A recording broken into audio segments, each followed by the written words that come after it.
all good.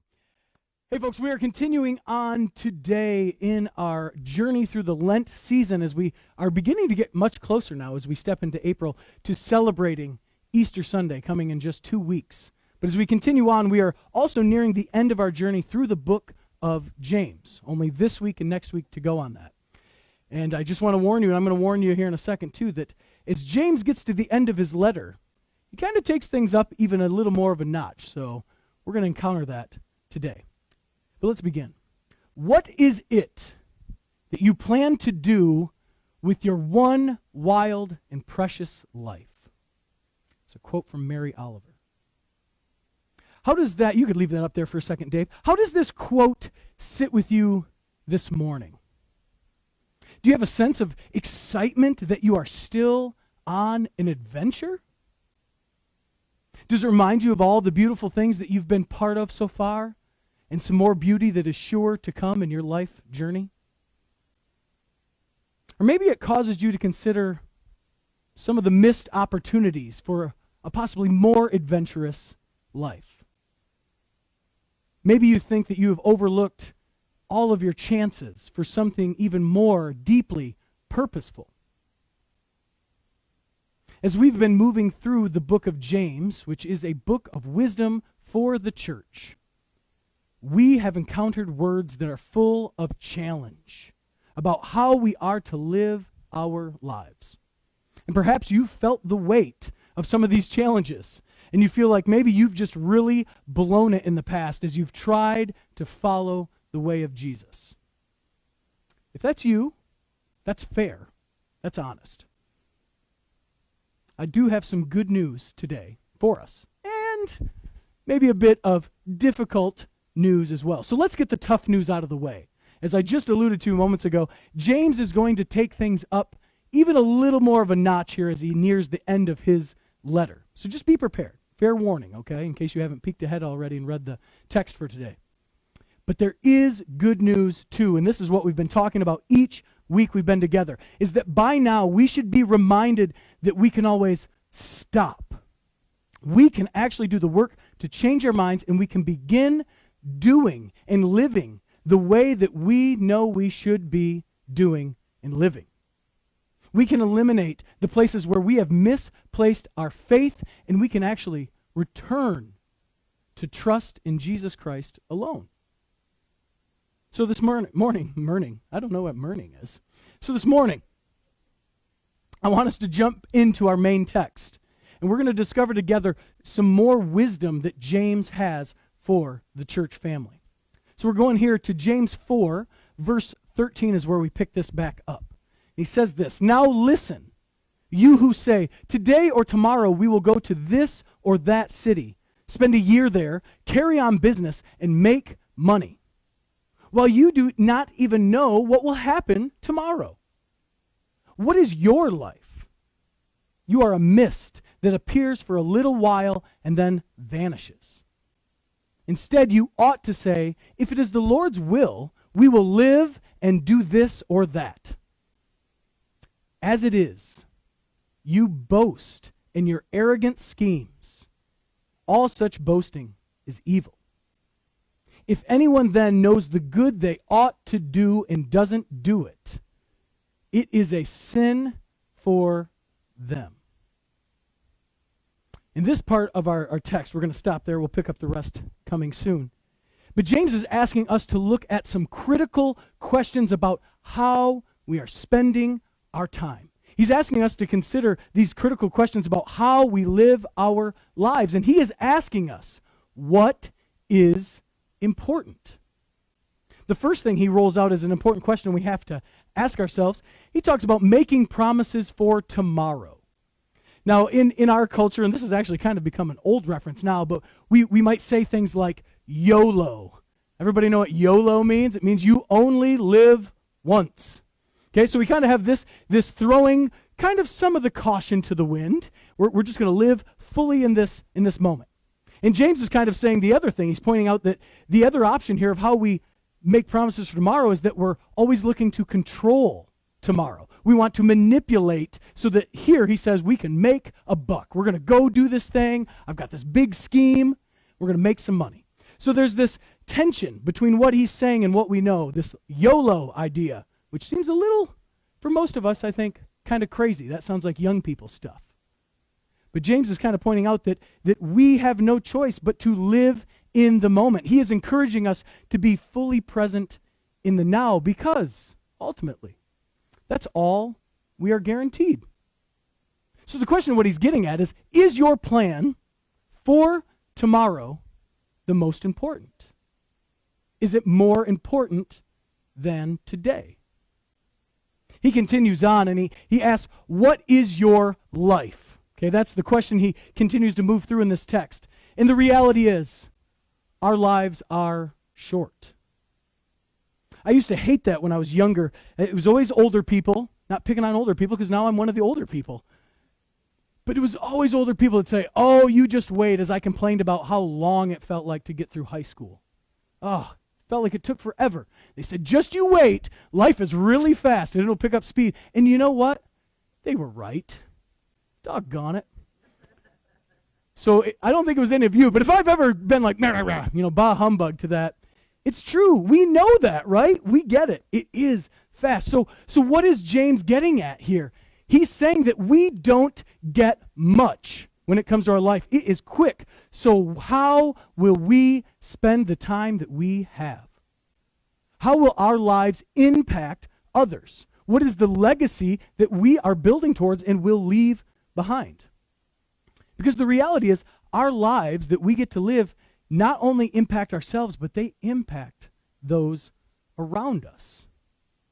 Bob Goff says it like this. This is a good question to ask ourselves. He's an author, in case you haven't been part of our book group. He says, we should ask ourselves, how is my life working for those around me? An important thing to ask ourselves is looking out for number one the most important thing. What is your life? Another question that James rolls out just in this text, but it's a continuation of what we discussed last week. He's asking us to consider, is it our will or the Lord's will? We talked about this last week, but the question of, are you willing to practice the pause? Are you willing to submit to listening for God's voice? Will you gladly and willingly accept godly wisdom over what James calls the demonic wisdom of the world? You might remember that from last week. Whew, sharp language. And then finally, at the end of the text that we just read, he asks, will you do what is good? And I can't help but think of Micah 6:8 when we think of, well, what is good? And this is what Micah 6:8, a familiar passage, says. He has shown you, O mortal, what is good. And what does the Lord require of you? To act justly, to love mercy, and to walk humbly with your God.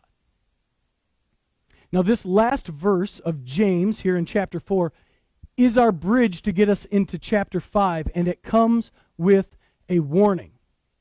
One that can actually be quite jarring, and it certainly has massive implication. It is this: to not do what you know you should do is to actually sin. To do what you know you should do, to not do that, is to actually sin. In other words, hear this. It isn't enough for us to just avoid the obvious acts of sin. That's what we usually get trained up to do, right? Avoid the obvious ones. James is like, whew, it goes deeper. Instead, we have to effort to see clearly the good things to which we are being called, and then we must do them. Now, sometimes this could look like something like a major life decision, which I know we've had some people just in the last few years have to make some really big life decisions. Maybe that looks like the good that you know you need to do is a change of job. Maybe it's a whole different vocation. Maybe you have found yourself having to completely move into a new path of life. But you knew you had to do it, right? You couldn't put it off any longer. It could also be something that I think happens on a more regular basis, and it's that subtle Holy Spirit elbow in the side, right? that feeling you get in the pit of your stomach sometimes, to do an important act of compassion or of kindness, maybe an act of goodness for a complete stranger, or maybe it's your neighbor, whether in your neighborhood or just proximity to you. And so I know a verse like this, okay, and really the entire scriptures we're going to be laying out today, it can produce in us, and especially those that maybe have a little more tender or receptive heart, it can produce in us a frequent concern of, if I am waiting, okay, if I'm currently not acting yet, am I being disobedient or am I being unfaithful? It creates in us some anxiety sometimes of, is what I'm currently doing what I should be doing? But let me remind you that worry is not the aim, because when we worry about such things constantly, that turns the attention off of the good that you should do, and it places you at the center of everything, where your biggest concern is you instead of God and your neighbor. That's the danger with worrying, right? We all struggle with this to some degree, okay? And this is why it's so important, and you'll hear us talk about the mobile food bank so often and give you other opportunities to serve, because what's going on is that there is nothing quite like helping someone else in their time of need that helps to put our own worries and challenges and self-centeredness. Folks, it helps put how we're going to spend our time and our resources into right perspective. I see heads nodding, and that's good, because we know this, right? It's when we don't want to do it and we do it, and then all of a sudden we see something new and fresh. It's exciting. That's the good stuff. Again, if anyone knows the good they should do and doesn't do it, that is a sin for them. And James wants to give us an even clearer picture of what that can often look like. So we're going to continue on, and just be prepared. This is where James is going to take things up a little notch here, and maybe come calling for a little bit of all of us here. He says this now in chapter 5. He says, "Now listen, you rich people, weep and wail because of the misery that is coming on you. Your wealth has rotted, and moths have eaten your clothes. Your gold and silver are corroded. Their corrosion will testify against you and eat your flesh like fire. You have hoarded wealth in the last days. Look, the wages you failed to pay the workers who mowed your fields are crying out against you. The cries of the harvesters have reached the ears of the Lord Almighty. You have lived on earth in luxury and self-indulgence. You have fattened yourself in the day of slaughter. You have condemned and murdered the innocent one who was not opposing you."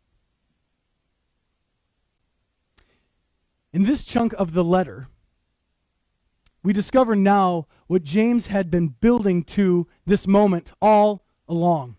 And it's this. It's the claim that our misplaced faith, our wrongful trust, and our lack of doing the good we know we should do has resulted in the murder of the true Messiah. Heavy, huh? Specifically here, it is the ones who have hoarded wealth, and they've been looking out only for themselves in the last days, that have put Jesus to death. So I want us to do a real quick little bit of backtracking for just a moment to discover who, at least in James' world, the rich people are that he's talking about. And so what's going on? Again, James is writing this letter to the early church, specifically the scattered tribes. It's those who have been pushed and chased and persecuted by the religious leaders and by the government. It is the Jerusalem elite, which would include folks like the chief priests, the Sadducees, and certain tribes of the Pharisees. And he is speaking these warnings about that group. And these are the people that had been living in all the grand houses, and they have all the fine luxuries, and they've grown fat on all the sacrifices and all the gifts that had been brought into the temple by the faithful Jewish people. And these folks look really devout, okay, on the outside. They look devout towards God's laws, but their attitude in their heart is one of keeping the religious show running in order to protect their position, their prestige, and their power. That's what's going on here. They take a pragmatic or a business-like approach in their devotion to God. And being bottom line driven above all else, they don't see what they ought to be doing. And even if they can see it, they don't want to see it. And this was nothing new to James and his peers. So James writing this a little ways into the early church. But this is nothing new because in Jesus' early ministry years, he encounters the same thing as he enters the scene in Jerusalem and he begins clearing the temple and he predicts the religious establishment's downfall. This is in John 2, the Gospel of John, and Jesus is having this interaction with the Jewish people there in Jerusalem. And it says, the Jews then responded to him, "What sign can you show us to prove your authority to do all this?" And Jesus answered them, "Destroy this temple, and I will raise it again in 3 days." Now, Jesus was talking about himself here and alluding to the resurrection of the true temple, which was himself. And like all the prophets before him, Jesus was stepping on toes. He was presenting a threat to all that the religious leaders had built up. He was confronting them and he was ruining their schemes. And in a tale that is as old as time, what happens when you do this to the dominant and to the rich and to the religious elite? Well, they react in the way that all powerful folks do. They set out and they began scheming to eliminate Jesus. They had to eliminate the threat. You see, the message that Jesus brought with him throughout his life and ministry was a message of true freedom. It was of true liberation. It was one of announcing that the year of Jubilee had come forever. It was a release from debt. Now, when we think of debt, we go many ways when it comes to the scriptures. And the cool part is Jesus talked about usually the two that we think of. He actually talked about monetary debt, being released from that, from being in bondage to dollars and possessions, to just accumulating wealth. And along with that, he talks about the debt of sin. And Jesus actually coming and providing the way of salvation. See, Jesus' whole message was always about ushering in God's kingdom with the aim to bring heaven to earth. That's why he even taught us to pray, right? On earth as it is in heaven. And now, similarly, James points the finger at the economic and systemic oppression that was widespread throughout this entire religious culture and the Judean society. And he's pointing the finger at a system that is being propagated by government rulers and religious leaders. It's those that are the ones who have control that are empowering corrupt tax collectors.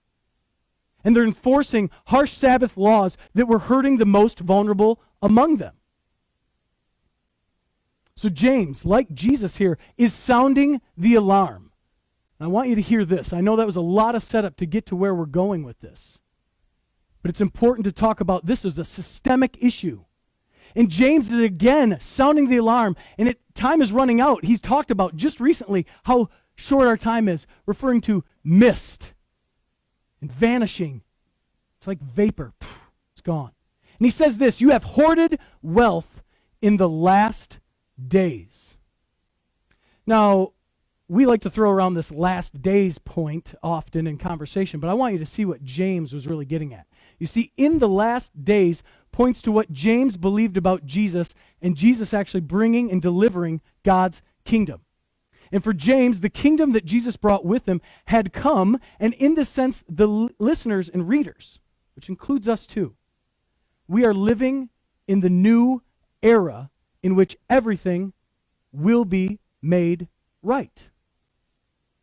Things will be set right. It's a time of jubilee and liberation. Now, have we fully experienced that? No. We haven't. It's okay. That wasn't a rhetorical one. You can shake your head no. You don't have to answer out loud because that'd be awkward, right? That'd be weird. But we haven't fully realized it. But James is asking us, the listener, the reader, will we participate as such? Will we participate in liberation? Will we do the good that we know we ought to be doing? See, God's wisdom is always this upside down, or maybe it's better to say right side up, compared to the world's wisdom. God's way is always about lifting up the vulnerable and the poor while bringing the powerful and the rich low. So what does James believe is one of the most tasteless things that any person could do into this new era that Jesus has ushered in God's kingdom? Well, he says it's storing up riches, living in self-indulgent luxury, and fattening themselves. And he gives us a very vivid prophetic vision of this grand residence that's full of the best clothing. I love clothes, so that one speaks to me. Goodness, James, come on. It's full of all the best clothing. It's got lots of silver and gold. It's got food in abundance. And he then tells us how God sees this stockpile of stuff. And it's full of rust. It's full of decay. It's moth-eaten. Ultimately, God sees this as meaningless. These are the words of Jesus in the Gospel of Matthew. He says, "Do not store up for yourselves treasures on earth, where moths and vermin destroy, and where thieves break in and steal. But store up for yourselves treasures in heaven, where moths and vermin do not destroy, and where thieves do not break in and steal. For where your treasure is, there your heart will be also." Words from Jesus warning of careless treasure storing, representing a misplaced faith. Now find an even sharper warning in these words from James about self-indulgence. And of course, we are no strangers to these self-serving pursuits in our day. And I am well aware that we can get tired of hearing these kind of words, and I don't particularly enjoy saying them either, because I, like you, benefit from much of how our class structure works and how we operate. But the issue is that so much of our economy and then how we do life and how we live in community is designed to produce the same injustices and abuses as the economy that James and Jesus found themselves in as well. It's the one where all the wealth and all the power flows in one direction, to the top. And we see this in our life if you will look around, and you know this. We see this in how unfettered greed leads people and small groups to not just have enough to live well, but actually to keep piling up more than enough, and to do that again and again and again. All while other people around them go broke with things like medical bills and exorbitant interest rates. There's other people that aren't getting a true livable wage, but yet they work 40 plus hours at multiple jobs.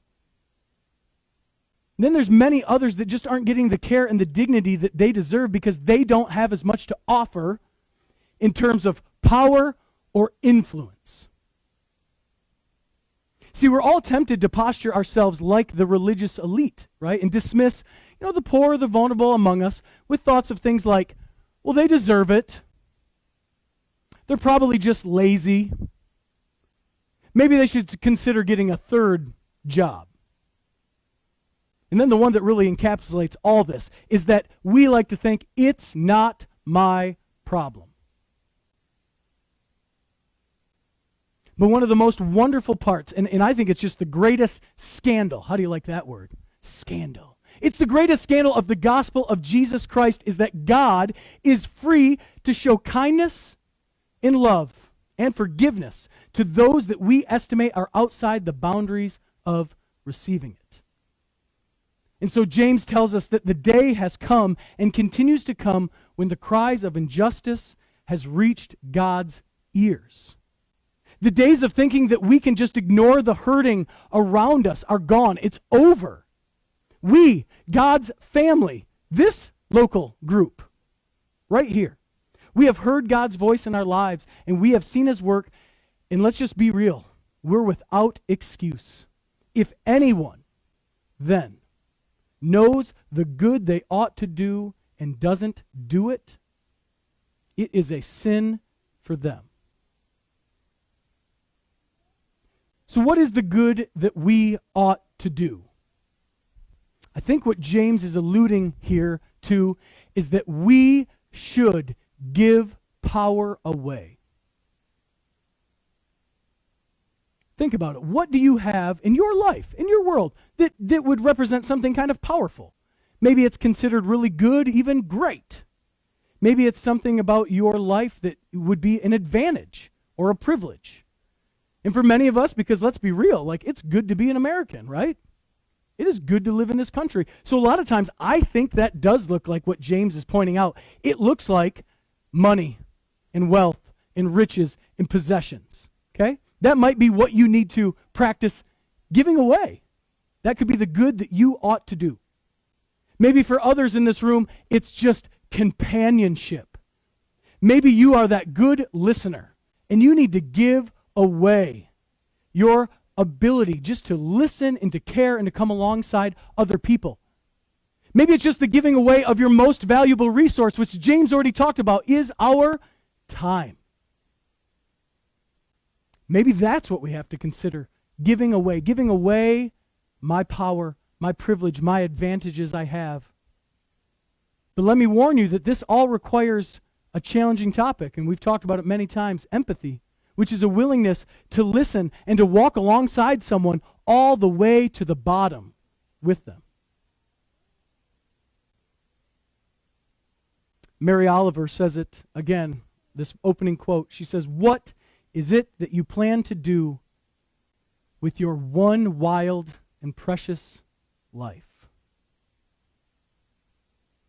So, as we kind of wrap this up as best we can, how can we more deeply heed these warnings from James? These are warnings to all of us. And I wonder if we have grown calloused to the good that we know we should do. The question is, how can we unharden our hearts? And I think our actionable step here for today, one that we can actually begin to do that work, is confession. Now, I'm not going to sneakily ask you to confess to anyone else here, so please don't have a scary moment, okay? Because that would be weird and put you on the spot. I'd let you know that ahead of time if we were going to do that.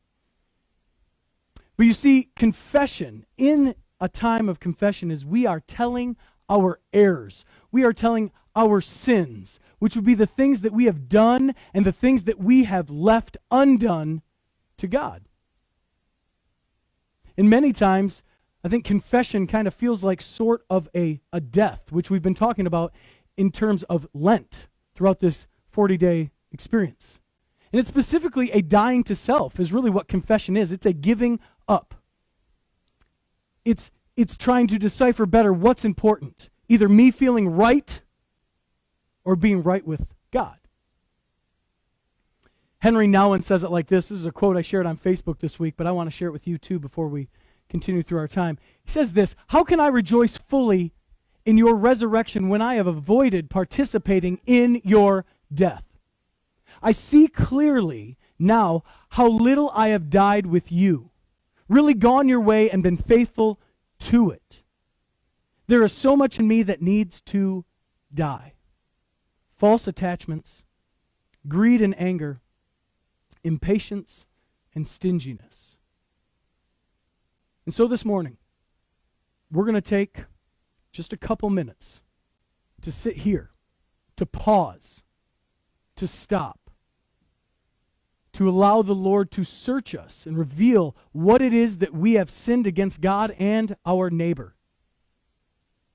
To reveal to us where we have placed our trust in wrong things, maybe like thinking we have more time than we do. Maybe it's actually just hoarding wealth and possessions.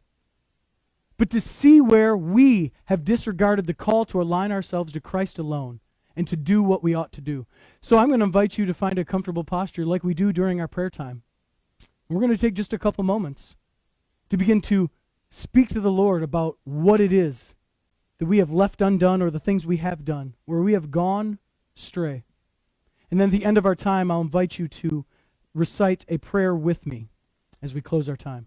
So let's spend just a few moments praying and confessing to the Lord.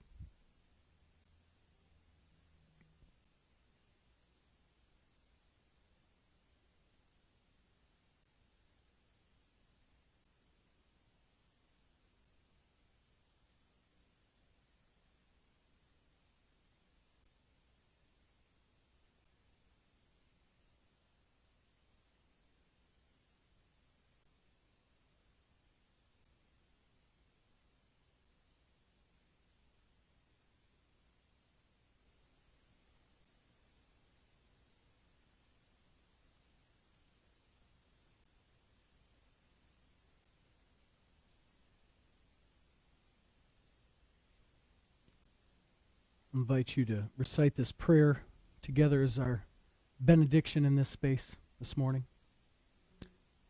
Most merciful God, we confess that we have sinned against you in thought, word, and deed, by what we have done and by what we have left undone.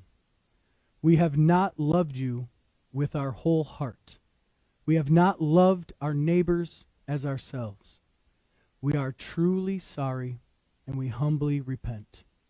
For the sake of your Son, Jesus Christ, have mercy on us and forgive us, that we may delight in your will and walk in your ways. To the glory of your name, amen.